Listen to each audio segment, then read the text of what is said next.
गामे गामे टोला टोला भेलो हाला हो, गामे गामे टोला टोला भेलो हाला हो। जल चढ़े तो बाबा मधुबनी वाला हो, जल चढ़े तो बाबा सीतामढ़ी वाला हो। रिमझिम पानी बरसे लागे निक हो, रिमझिम पानी बरसे लागे निक हो। जल चढ़े तो बाबा दरभंगा वाला हो, जल चढ़े तो बाबा सकरी पुपरी वाला हो।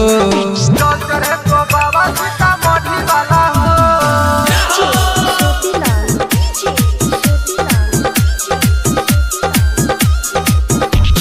सबसे अगारी मधुबनी के बम, पहिला सोमवारी हो चढ़ाई देतो जल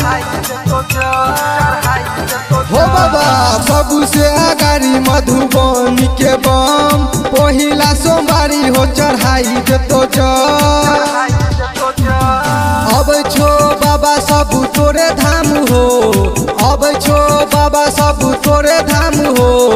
जल चढ़े तो बाबा मधुबनी वाला हो, जल चढ़े तो बाबा सीतामढ़ी वाला हो, जल चढ़े तो बाबा सीतामढ़ी वाला हो।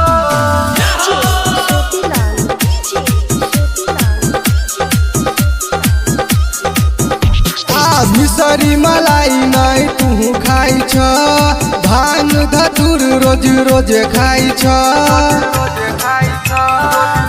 हो बाबा। मिसरी मलाई तू नहीं खाई छ, भांग धतुर रोज रोज खाई छ। राइटर घुरन लिखल को भजन हो, बबुआ दियाल गल को भजन हो। जल चढ़े तो बाबा मधुबनी वाला हो।